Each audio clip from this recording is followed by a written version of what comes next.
início eras a palavra, com Deus Altíssimo,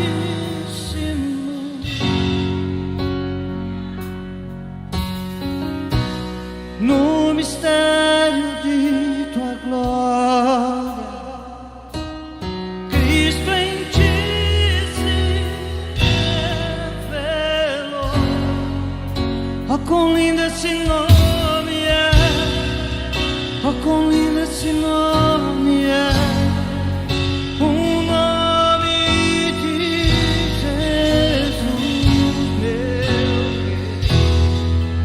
Oh, quão lindo esse nome é! Maior que tudo ele é. Oh, quão lindo esse nome é! Nome de Jesus. Oh, quão lindo esse nome é! Nome de Jesus.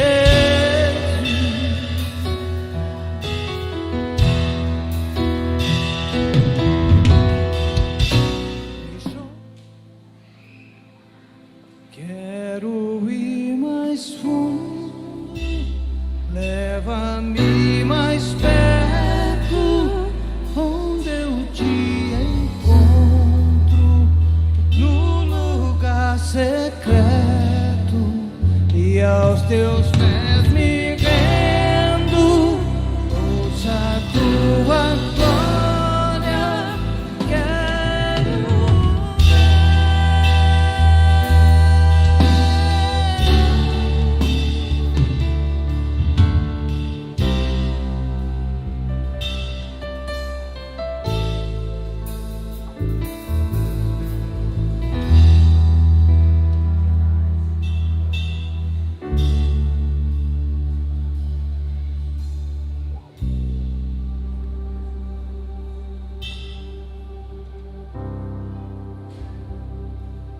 Amém.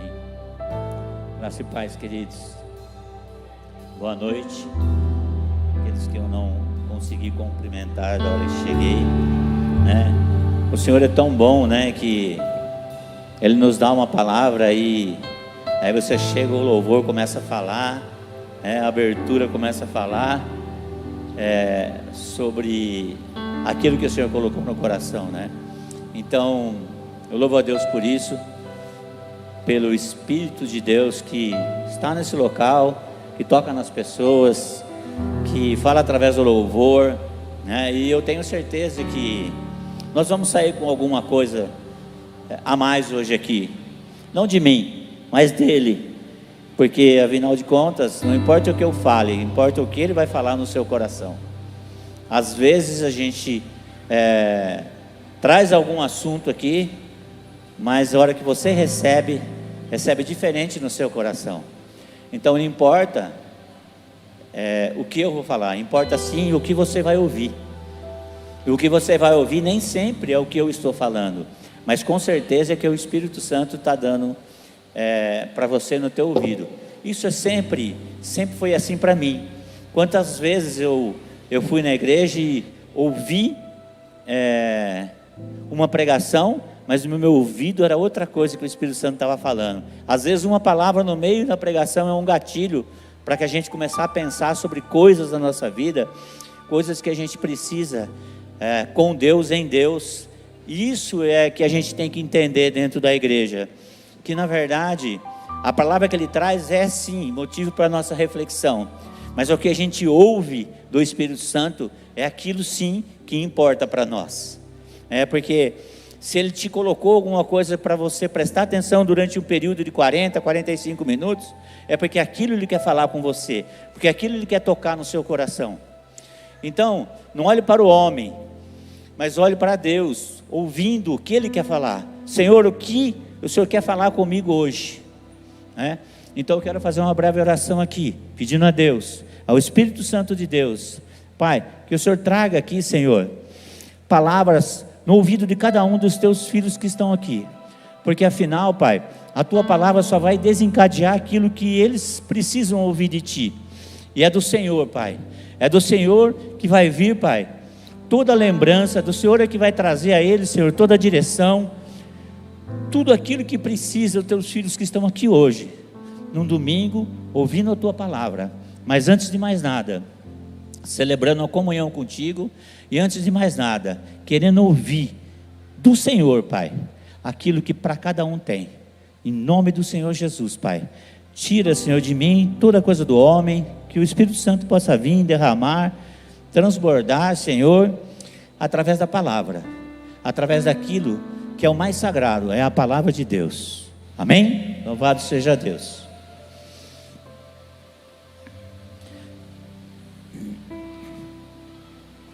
Amigos, eu tive de uns tempos para cá, e conversando muito com Deus, orando, né? E na verdade Deus sempre andou dizendo para mim assim: é necessário resgatar a palavra, né? Porque o que acontece? A igreja, eu não estou falando dessa igreja, tá? Toda vez que eu falar a igreja, nós estamos falando de todos nós cristãos. A igreja, de uma forma geral, ela começa buscar coisas, religiosidades, coisas que mudam até o que a palavra está aqui, e parece ser de Deus totalmente, e a gente entra nesse engano muitas vezes. A gente não passa pelo crivo da palavra aquilo que a gente tem ouvido por aí. Às vezes a gente ouve na internet, às vezes a gente ouve de outro cristão, às vezes a gente ouve até mesmo dentro da nossa igreja, né? Mas isso não quer dizer que as pessoas têm maldade, não, é porque às vezes a gente não reflete sobre aquilo que está escrito na palavra. Então a palavra, ela é toda para nosso conhecimento, absolutamente toda. Não existe nada dentro da palavra, dentro da Bíblia, que não seja para nossa instrução e conhecimento. Então, se tudo é para nossa instrução, qualquer coisa que nos é dita, mesmo que nos impressione, ele tem que passar pelo crivo da palavra. Porque se a Bíblia não justificar aquilo que está sendo dito, que está sendo pregado, abandona isso, queridos.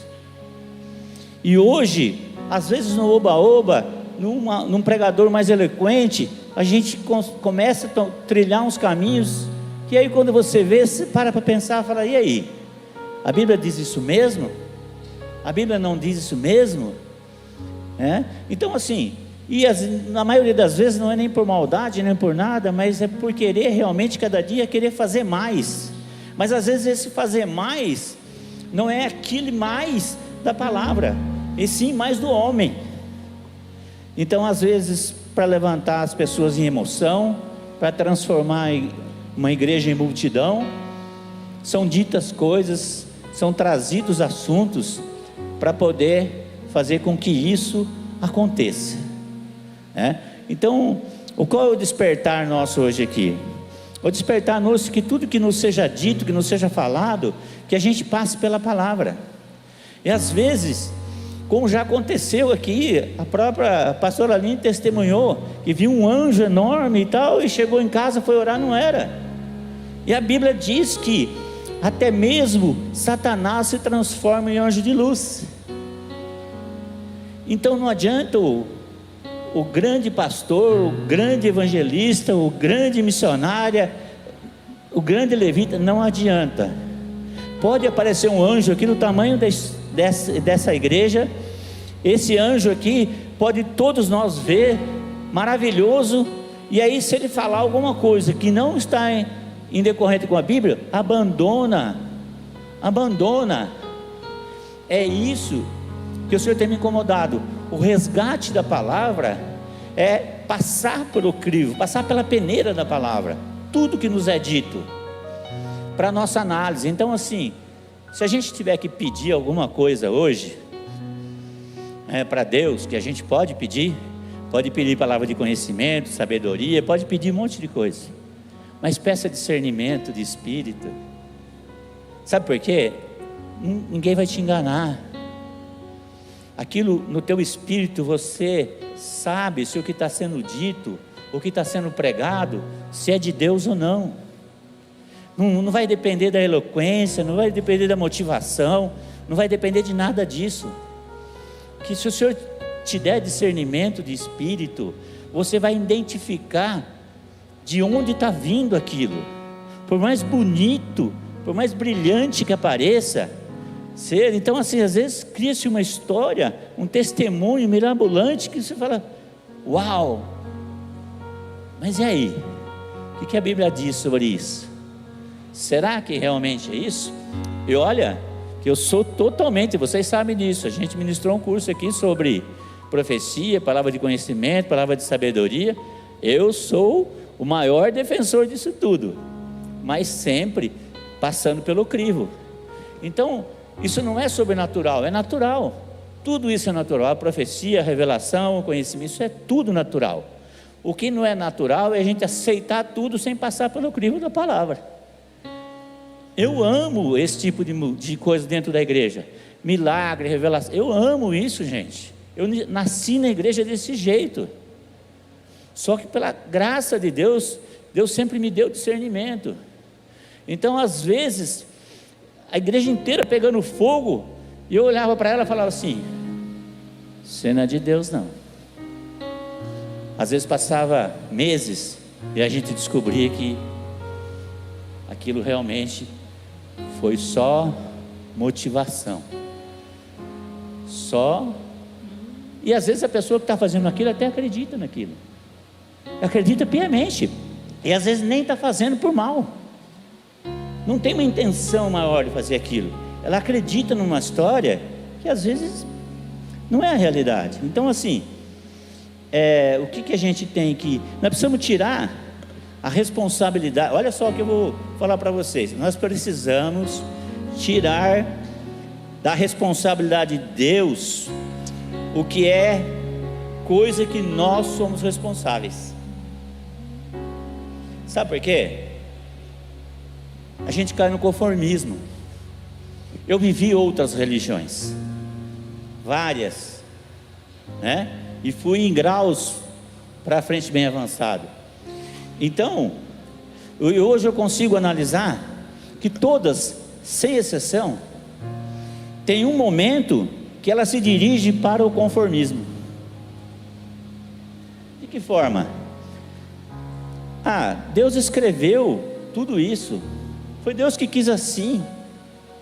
Ei, Deus estabeleceu princípios, Ele não determinou as coisas ruins na sua vida. Aí você pega uma outra religião e fala: não, na próxima vez eu melhoro. E aí você fala: tudo bem dessa vez assim. Nós temos que entender que cada uma das religiões, ela estabelece um ponto que se transforma em conformismo. E eu vejo que a igreja evangélica também tem esse ponto de conformismo.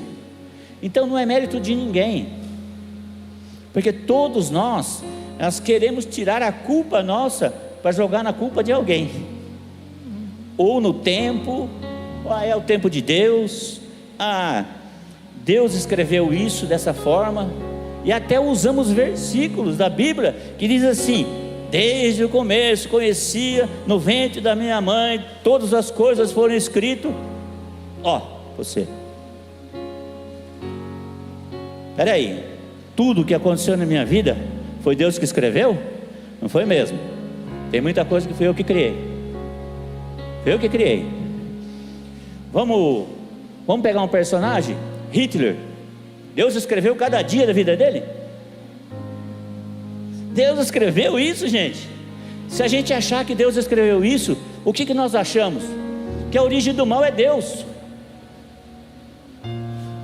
Não podemos. Deus estabeleceu princípios, entende? Os princípios, se a gente seguir os princípios, nós vamos caminhar com Deus, nós vamos andar em santificação, as coisas vão acontecer. E Ele diz isso em Deuteronômio, em várias passagens. Nós precisamos tirar a responsabilidade de Deus de coisas que são responsabilidade nossas. Sabe por quê? Porque senão você faz uma coisa errada, fala: Deus permitiu isso. Faltou discernimento, faltou quantas coisas. Nós temos Paulo, um exemplo de Paulo, que o Espírito Santo disse a Paulo que era para ele ir direto a Roma, e ele resolveu passar em Jerusalém. sofreu aflições enormes, passou por situações complicadíssimas, para depois ter que chegar em Roma. Ora, aquilo se tratou do quê? De uma desobediência do que tinha sido ouvido falar de Deus, do Espírito. E aí ele pegou, eu vou por aqui, pelo outro caminho. O caminho que você tem que escolher é aquilo que está dentro dos princípios estabelecidos, daquilo que ouviu, e tudo que você ouve é testificado. Você quer ver uma coisa? Que muita gente que gosta de profecia como eu, tá? Falando de mim. Ele não entende que a profecia nada mais é do que aquilo que você já sabe. Vou explicar. É colocado dentro de nós uma centelha divina. O nosso Deus é eterno. Eterno é aquele que não tem começo nem fim, conhece o que vai acontecer, o que deixou de acontecer. Tanto que eu e você, nós temos certeza que existe uma eternidade de alguma forma, seja qual religião que você for. Você sempre vai saber que existe algo diferente daqui. Os índios lá no meio do Amazonas, que nunca viu falar de Deus, eles sabem que tem alguma coisa além disso. Então o que é isso? É uma centelha que está colocada dentro de nós. Então, se é uma centelha de Deus que nós temos aqui, nós temos algo da eternidade que nós vamos usar a nosso favor. Mas sabe quando? O dia que a gente tirar esse peso da carne que nós temos aqui. O dia que nós tiver um corpo glorificado, o dia que a gente subir, nós vamos estar livres desse peso. E aí nós vamos entender a eternidade melhor, porque aí nós vamos ser eternos também. Mas essa centelha, ela sempre dentro de você, é uma chaminha que vai te falar assim: cara, você conhece tudo, você sabe o que é verdade e o que é mentira. Então quando alguém, alguma profecia, quando alguma palavra vier para você, passa pelo crivo da Bíblia. O segundo crivo é o coração, porque se você também tem uma centelha da eternidade, você também conhece o começo e o fim, que está guardadinho lá no fundo. E o teu espírito, ligado com o Espírito de Deus, vai te revelar se é verdade ou não. Você vai testificar no seu coração. Por isso que a gente não tem que se importar se alguém profetizar alguma coisa errada, porque se você tiver o discernimento e entender isso, você vai pegar aquilo que é bom, que você testificou no seu coração e passou pela Bíblia. Aí você espera que isso vai acontecer. E mais, nunca vai ser uma palavra só. Isso vai ser testificado mais do que uma vez. Deus vai usar mais de uma pessoa. Você vai ter sonho, revelação. Você vai ter outras coisas para poder falar, para poder testificar isso. Então nós temos que entender que Deus, Ele faz as coisas desde o princípio, e o livre-arbítrio existe sim. Tá, vamos começar lá em Adão e Eva. Deus colocou Adão, criou Eva e falou: olha, dessa fruta, dessa árvore você não vai comer o fruto, né? Se comer você morrerá. Deus escreveu que Eva ia comer do fruto da árvore proibida? Ele determinou isso? Ou isso aconteceu pelo livre-arbítrio dela? E aí o que aconteceu? Veio a morte eterna. Por quê? Por desobediência à lei, por desobediência àquilo que Deus ia determinado. Então nós temos que entender que as maiores mazelas que existem são os nossos erros, e nós não pagamos por erro de ninguém. Não existe. A salvação é individual. Eu não vou pagar por erro de ninguém.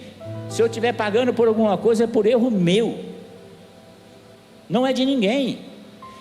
Temos que tirar isso da mente, de que esse erro, ele é decorrente do que está acontecendo, é decorrente disso, Quantas vezes você viu gente prosperar em época de miséria? Quantas vezes você viu gente ter um emprego bacana quando está todo mundo sendo demitido. O que é que está acontecendo conosco? Aonde é que está faltando eu buscar no Senhor que possa transformar essa minha situação, essa minha vida? Deus não escreveu isso. Deus não escreveu que eu ia ficar 20 anos com dor na perna até esperar uma cirurgia. Ele não escreveu isso para mim. Tenho certeza que não. Mas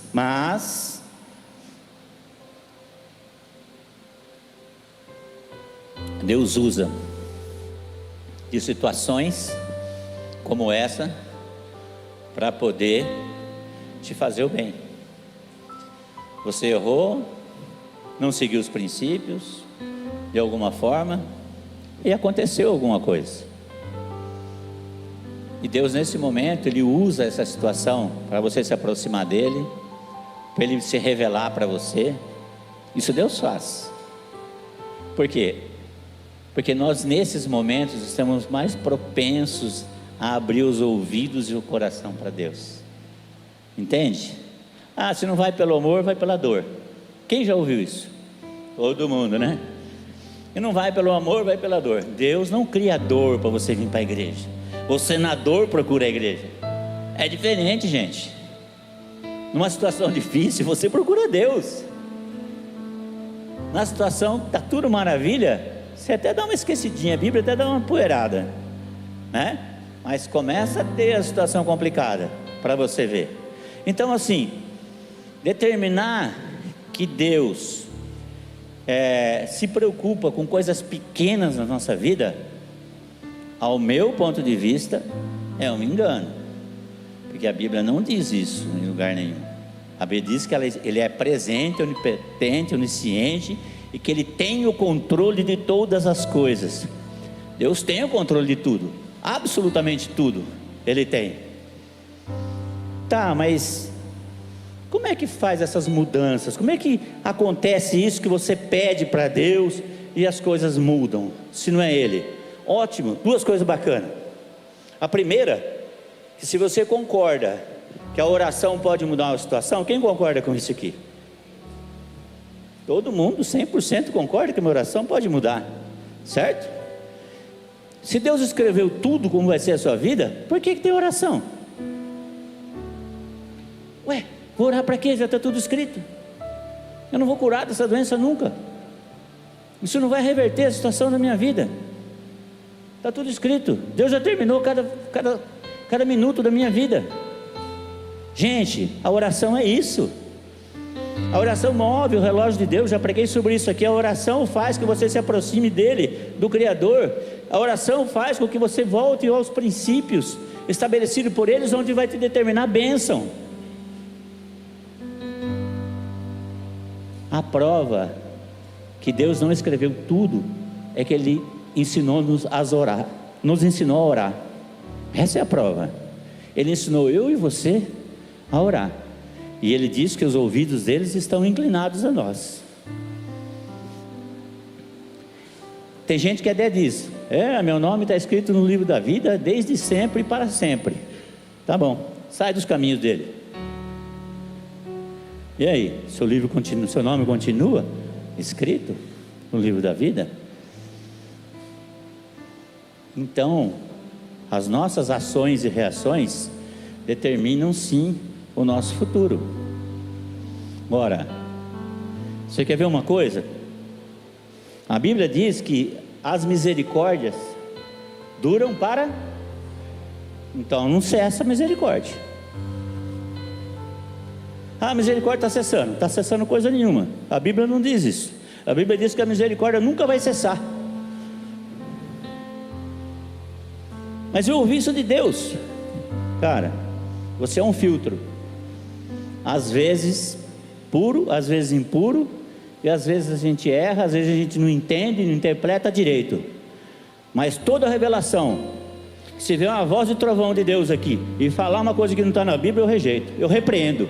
Nem rejeito, eu repreendo. Não é o momento, não é o momento de você estar orando, não importa nada. O que importa é que não vá em contrário ao que a Bíblia está falando. Isso nós temos que entender. Não importa se é o pastor Rosolém que está aqui pregando, se é o pastor Leandro, nós também cometemos erro.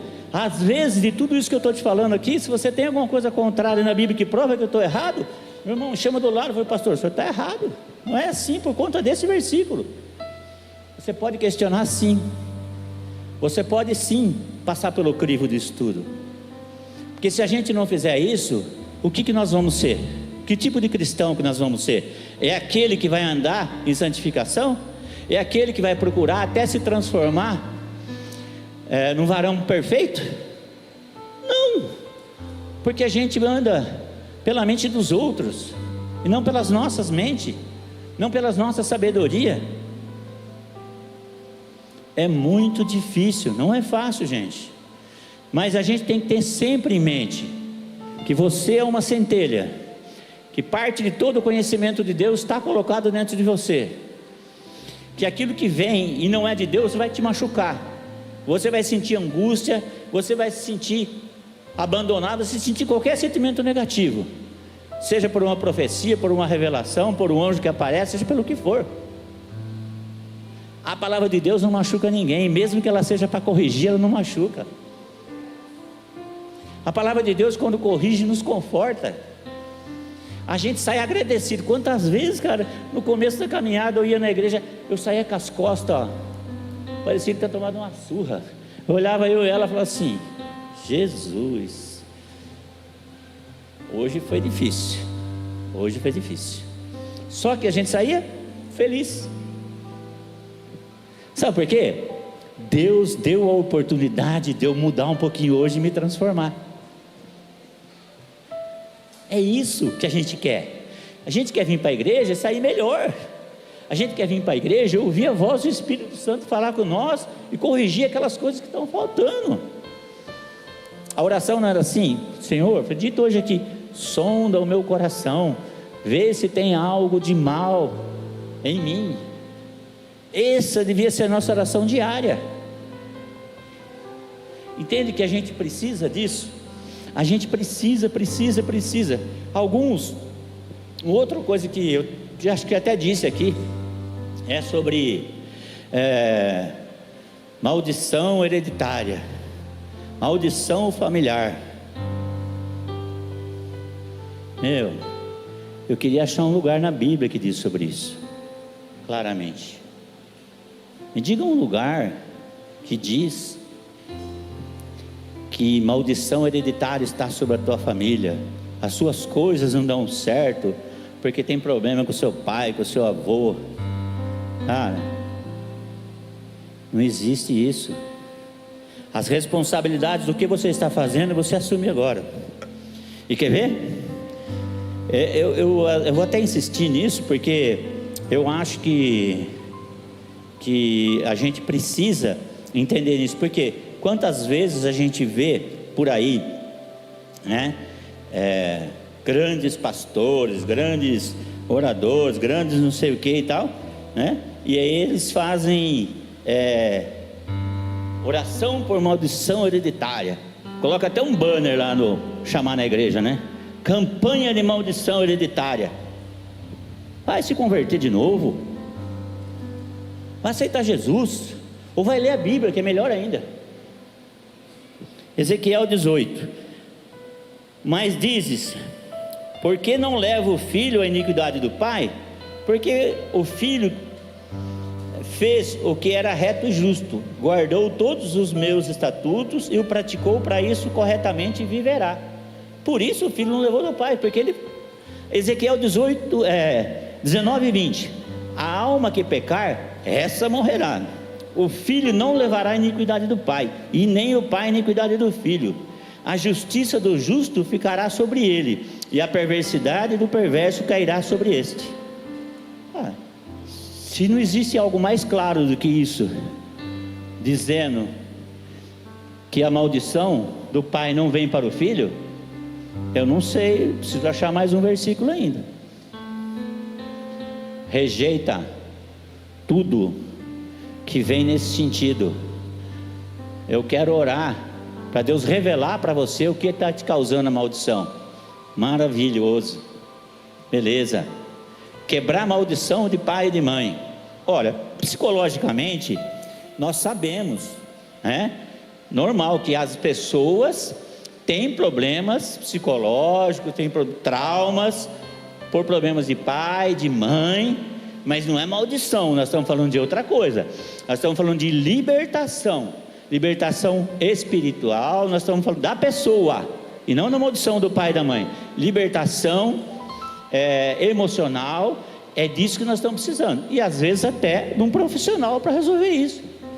Nós não podemos jogar a culpa no meu pai, no meu avô, por uma coisa que sou eu que estou errando, ou que guardei dentro de mim. Então, duas coisas são diferentes. Uma coisa é você achar que existe maldição hereditária, a outra coisa é você achar que não tem nada por coisas que você sofreu com relação ao seu pai, seu avô. Isso é dentro da gente, a gente precisa resolver isso. Quem faz isso? Cristo faz isso, através da oração. Glória a Deus. Através da oração, através do conhecimento da palavra, porque a palavra diz que ela vai até juntas e medulas, ou seja, a palavra entra dentro. Quando a Bíblia fala que você tem que comer a palavra, nesse sentido, é figurativo, mas é instrução. Por quê? Porque ela é um alimento, e como todo alimento, a palavra ela causa transformação dentro do ser humano. Se você comer demais, se você comer coisa errada, vai te fazer mal, mas se você comer a coisa certa, de forma tranquila, correta, isso vai te fazer bem. Então, comer a palavra é a coisa que nós cristãos devemos fazer, comer a palavra certa, comer a palavra da Bíblia, comer as instruções, colocar para dentro aquilo que Deus nos ensinou, aquilo que Jesus trouxe como ensinamento. Isso sim transforma as nossas vidas, isso muda desde a nossa saúde, o nosso caráter, o nosso comportamento, isso muda tudo. Mas é a palavra te dá instrução. Eu falei aqui de discernimento, mas se você lê Ezequiel, você não precisa nem do discernimento de Deus. Aqui já está falando claramente que não existe maldição. Então é uma das coisas que você precisa comer a palavra. A palavra é o filtro daquilo que você tem que receber, daquilo que você precisa receber, naquilo que você precisa para a sua vida. Não tem outra coisa que possa mudar e transformar a tua vida que não seja a palavra. Porque assim, às vezes as pessoas confundem a onisciência como Deus ter determinado tudo. Não é porque Ele conhece tudo sobre você que Ele determinou todas as coisas que vão acontecer na tua vida. É difícil para a gente entender essa história de onisciente, de eternidade a eternidade, porque nós trabalhamos com a linha do tempo. Nós nascemos, crescemos, morremos, ou aprendemos como adulto, criança, jovem, tal. Então, está enraizado em nós a linha do tempo. Deus não existe essa linha do tempo. Ele não existe essa linha do tempo. Para ele é de eternidade a eternidade. Deus tem o domínio sobre o tempo, mas Ele não está sujeito ao tempo. O tempo para Ele é o que menos importa, porque Ele é eterno. O que Ele quer é que nós sejamos salvos para poder fazer parte dessa eternidade também, para que nós possamos também mudar esse conceito. Deuteronômio 29 diz que as coisas reveladas são para nós, as ocultas pertencem a Deus. Por quê? Porque tem coisas que a gente não entende enquanto hoje aqui, com esse peso físico, com tudo isso. Tem coisa que a gente não entende e não vai entender tão cedo. Então nós precisamos confiar em Deus, através daquilo que a gente sente, através daquilo que Ele tem feito para as nossas vidas. Nós precisamos confiar em Deus, e temos que entender que a onisciência, ela traz absolutamente tudo. Então você fala assim, poxa, mas como é que Ele determinou, por isso que Ele sabe? Não, Ele sabe porque ele não tem linha de tempo, lá na frente e aqui. É por isso que ele sabe, não porque ele determinou isso. Algumas coisas que ele determinou são os princípios. Ele determinou através da graça que eu e você poderíamos ser salvos. Isso ele determinou. Mas ele deixou a opção de você querer ou não ser salvo. Então ele coloca o filho dele no madeiro para passar por tudo aquilo, né? Para dizer que aquele que aceitar Jesus como Senhor e Salvador está salvo. Aí vem alguém e fala assim: não, ele já escreveu tudo. Peraí, Jesus morreu por quê? Para que eu e você tivesse a oportunidade de tomar a decisão de ser salvo, de aceitar a graça. Como é que podemos acreditar em Jesus e acreditar que Deus escreveu tudo? Uma coisa não combina com a outra. Deus tem conhecimento de tudo, mas Ele não escreveu cada vírgula sua, não, de jeito nenhum. Ele sabe cada vírgula sua, mas Ele não escreveu, não determinou. Sabe por quê? Senão todas as coisas que nós passamos de mal, você vai culpar Deus. Aí fica o conformismo. Voltamos lá para o conformismo, entendeu? Deus quis assim. Deus determinou isso, eu vou fazer o quê? Faz alguma coisa, segue os preceitos da Bíblia, muda a tua vida, muda a tua situação. Entenda que Ele quer e Ele te dá mais, e você pode mais por Ele, através dEle, para Ele. Que está escrito para você, está escrito de acordo com as coisas que você vem fazendo. Aí se você se arrepende, você faz o quê? Muda de direção. Ficou lá para trás, aquilo que talvez um mês depois, um ano depois, eu ia falar: Deus quis assim. Quando as coisas melhoram, normalmente a gente fala o quê? Deus quis assim? Ou a gente fala: graças a Deus Ele me deu a oportunidade, graças a Deus eu pude enxergar que eu estava errado. E é isso. Quando é mal, Deus quis assim, né? Gente, é uma coisa que a gente precisa entender e transformar no nosso coração isso. Trazer as responsabilidades para nós, a gente transforma um Deus mais próximo de nós. Porque um Deus onisciente é uma bênção para nós. O que é onisciente? Ele conhece tudo e sabe de tudo.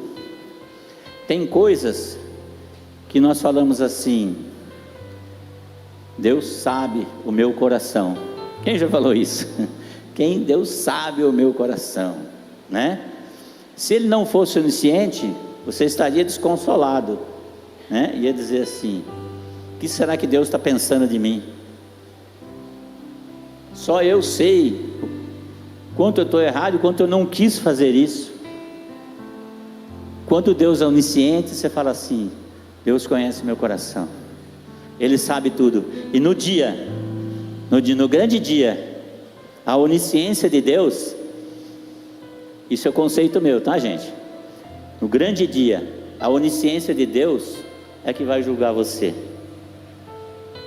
porque Ele sabe tudo sobre você. E vai chegar no dia, Ele vai te apresentar as coisas. Tá vendo, pastor Rosolino? Você fez isso errado, mas também eu sei que você fez isso, fez aquilo e tal. E ali vai haver o julgamento. Então a onisciência de Deus é uma prova de amor para nossas vidas. A onisciência de Deus é uma prova que Ele nos ama, porque Ele sabe absolutamente tudo que se passa com nós. E aí, através disso, às vezes levanta uma pessoa para te ajudar, às vezes através de uma oração sua, Ele cria uma situação para isso, porque é desejo do seu coração mudar, transformar. A onisciência dele faz isso para nós. Então a onisciência de Deus é uma bênção muito grande. Talvez uma das maiores bênçãos para nós é saber que Deus sabe de tudo. E também é uma correção e direção para nós, porque de quem você vai esconder? Não dá para pôr no bolso, amados. Não dá para esconder no quartinho escuro.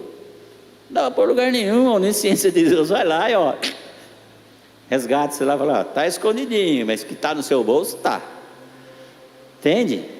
Isso aí é a sabedoria de Deus, né? A onisciência de Deus, ó, ela é vista como uma demonstração de amor. A onisciência de Deus traz conforto e segurança aos cristãos. A onisciência de Deus é vista como uma razão para confiar no seu julgamento. Porque como é que nós vamos confiar que o julgamento vai ser correto? Pela onisciência dele, por ele saber tudo. Exatamente por ele saber tudo que a gente pode confiar. Ó, a consciência de Deus demonstra a capacidade divina de compreender toda a complexidade da vida humana e de guiar a vida das pessoas. A onisciência nos guia para um caminho correto. A onisciência de Deus sabe que esse caminho é mau e esse caminho é bom para você, porque ela conhece o seu futuro. Assim ela conhecia de Paulo. O caminho de Paulo, Deus conhecia os dois caminhos: o de ir direto para Jerusalém, para Roma, e o que ia passar em Jerusalém. Tanto que foi dito para Paulo: vá a Jerusalém, a Roma, e Paulo resolveu passar por Jerusalém.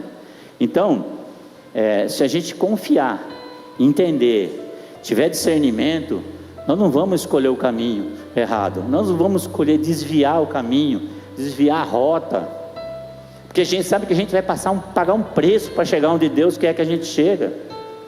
E a onisciência de Deus nos ajuda nesse sentido, ela transforma, porque Deus está além do tempo, e portanto tem uma visão completa da história, do presente e do futuro. Ele sabe que o que acontecerá antes, tudo que acontecerá antes de acontecer, mas isso não significa que ele não tenha dado liberdade de escolha. Ele conhece, mas ele sabe, foi dado liberdade, e você usou dessa liberdade para quê? Para quê? Cabe lembrar aqui que Deus age no tempo.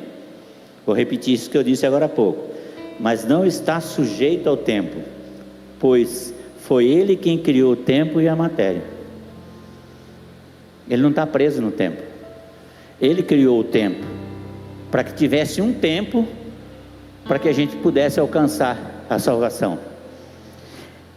Se Ele não tivesse criado o tempo, a gente tinha eternamente passando pelas coisas que nós estamos passando. Como Ele criou o tempo e dá a oportunidade de nós vivemos a eternidade, o tempo é só um momento que Ele nos criou para nos preparar para a eternidade. Entende que Deus criou isso para nos auxiliar, para nos ajudar, para nos transformar. E eu lembro de uma história que eu ouvi de alguém contando isso, e ele disse bem assim, falou, ó, imagina, Deus criou um daqueles ursinhos, né? Aqueles ursinhos que tem um coraçãozinho que se aperta e ele fala, né? E nós todos fomos ursinhos como esse. E aí apertar o coração, o ursinho dizia, eu te amo. É autêntico essa palavra de eu te amo? Foi criado por Ele, para benefício dele, e não tem nada. Deus nos criou, imagem e semelhança dele, para que venha do nosso coração a nossa declaração a Ele. Isso que nos faz diferente. Nós não somos um objeto, nós somos uma criação de Deus, que tem imagem e semelhança dele. Então nós temos que se aproximar muito mais dele através disso, através da palavra. Muito mais a gente tem que se aproximar dele, pensando nisso, pensando na onisciência dele, mas sabemos que a gente tem as nossas responsabilidades, como homem, como mulher de Deus. Nós temos as nossas responsabilidades, e essas responsabilidades é que fazem a gente ir de encontro a Ele.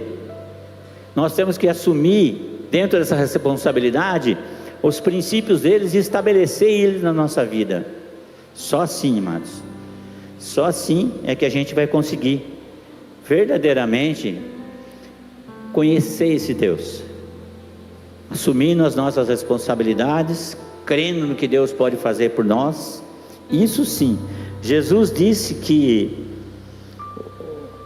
nós estaríamos escritos, somos vencedores, né? E que os nomes não seriam apagados do livro da vida. Quer ver? Jesus disse que os nomes dos vencedores e que se manterem puros não seriam apagados desse livro. Olha só, que os nomes dos vencedores que tem um quê? Que se mantêm puros não seriam apagados. Mais uma prova que Deus não escreveu tudo, porque você tem que se manter puro para não ser tirado do livro da vida. Então, os que não se mantêm seriam apagados, porque Ele está dizendo, os que mantêm vão estar, os que não mantêm, a dedução que a gente faz é o quê? Que os que não mantêm serão apagados. Como entender que Deus já escreveu tudo, se a gente pode perder essa bênção? Precisamos tirar as responsabilidades de Deus, não tem como. Deuteronômio 28, estamos quase finalizando, tá, gente? Deuteronômio 28, todos conhecem, mas cabe muito dentro desse contexto aqui, tá? De Deus ter escrito, não ter escrito tudo. Deus ter determinado cada vírgula da nossa vida. Se atentamente ouvires a voz do Senhor teu Deus, tendo cuidado de guardar todos os seus mandamentos que hoje te ordeno, o Senhor teu Deus te exaltará sobre todas as nações da terra. Se ouvires a voz do Senhor teu Deus, virão sobre ti e alcançarão todas essas bênçãos. Deuteronômio 1 e 2. Deuteronômio 28, 15. Se porém, que se não deres ouvidos à voz do Senhor teu Deus, não cuidando de cumprir todos os mandamentos, ou seja, as nossas responsabilidades e os seus estatutos, hoje te ordeno, então, virão todas as maldições sobre ti e te alcançarão. Responsabilidades sobre atitudes nossas, se manter, né? Então, um dia, amados, o tempo e a matéria que hoje a gente vive, deixará de existir para nós. Isso vai acontecer, seja pela volta de Jesus, ou seja pela nossa morte. E viveremos eternamente, onde não tem início e nem fim. É nesse lugar que Deus vive, e é para lá que Ele quer nos levar. O lugar onde a árvore da vida é suficiente para nós, assim sendo, na mesma matéria de Deus, podemos interagir com Ele e sentar na mesa dele. A verdadeira intimidade com Deus será nesse momento, porque só assim vamos entender o projeto de Deus para a nossa vida. Vamos trabalhar, porque esse dia vai chegar, amados. Quem conhece gente que faleceu de um dia para o outro? Dormiu e não acordou? Isso vai acontecer. O Senhor não está procurando quem está na linha de chegada. O Senhor está procurando quem está correndo no caminho. Porque o Senhor se interessa pela direção. E nem sempre, às vezes, é a velocidade. Mas se o teu coração estiver reto naquele caminho, porque nós não sabemos o dia que o Senhor vai voltar. Às vezes um novo convertido é convertido hoje e amanhã morre. não caminhou muito em santidade, mas já estava iniciando o caminho. E o Senhor vai resgatar todos esses da mesma forma que resgatou nós, que também estamos no mesmo caminho. Porque na nossa caminhada, em algum momento a gente acha alguém ali e traz para junto de nós. A gente não leva lá para trás do começo, a gente põe do nosso lado e continua levando ele para caminhar. Nós temos que entender, a graça é favor imerecido, mas a responsabilidade para a gente manter a graça, a santidade é nossa. Não vamos transferir isso para Deus através do conformismo, através de achar que Deus escreveu assim mesmo, eu sou assim mesmo. Não, temos as nossas responsabilidades. Nós precisamos tomar conta das nossas responsabilidades de acordo com os princípios. O cristão precisa entender que ele não precisa ser igual ao irmão, ele precisa ser igual à palavra. Entende? Precisa ser igual à palavra. E a palavra vai falar de forma diferente para cada um de nós, porque cada um de nós precisamos corrigir alguma coisa, para cada um de nós precisamos de uma necessidade. Às vezes uma pessoa que se converte hoje, em um ano, ela caminha mais do que 20 anos de um outro cristão. Não é o tempo que determina, é o seu coração que determina o teu entendimento. Amém, queridos? Eu queria que você se colocasse de pé. Eu queria fazer uma oração por você nesse momento. E quero dizer para você que nós precisamos ser responsáveis, sim, mas também temos que ser responsáveis pelo nosso irmão. Nós precisamos orar por eles, nós precisamos compreender eles, a gente precisa entender que eles estão na mesma jornada que nós. Não importa se ele é levita, se ele é pastor. Lá na frente tem uma luz. Esse é um campo muito grande, e todos estão caminhando sem título nenhum, apenas olhando para aquela luz que vai nos transformar, que vai nos dar a oportunidade. Então, que a responsabilidade sobre as tuas atitudes, mediante a palavra de Deus, mediante o que é colocado nessa centelha dentro de você, possa fazer parte da tua vida. Que tudo aquilo que é conformismo,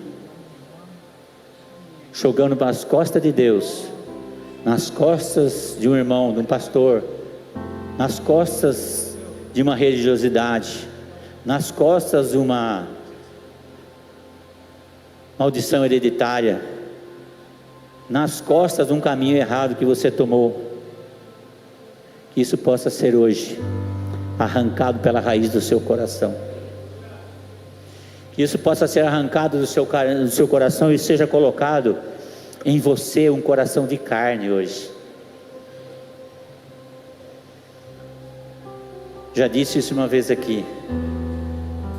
Os faraós, quando morriam, era tirado o coração deles de carne e colocado um coração de pedra, em formato de um escaravelo, e atrás estava escrito o nome da entidade religiosa deles, porque eles acreditavam que ali escondiam todas as mazelas, todos os pecados, todas as coisas erradas que o faraó fazia.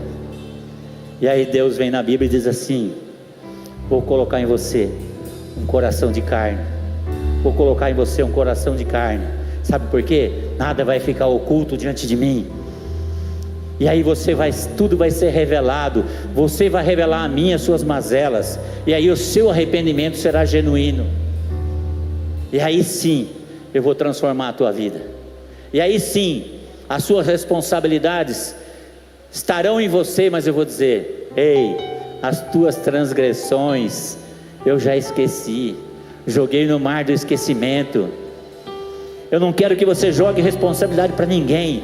Eu quero que você jogue aos pés do Senhor a responsabilidade sobre os teus erros, e através do arrependimento Ele vai dizer como em Miqueias: joguei no mar, esmaguei os teus pecados e joguei no mar do esquecimento, porque além de estar lá no mar do esquecimento, se alguém resolver achar, não vai identificar o que é.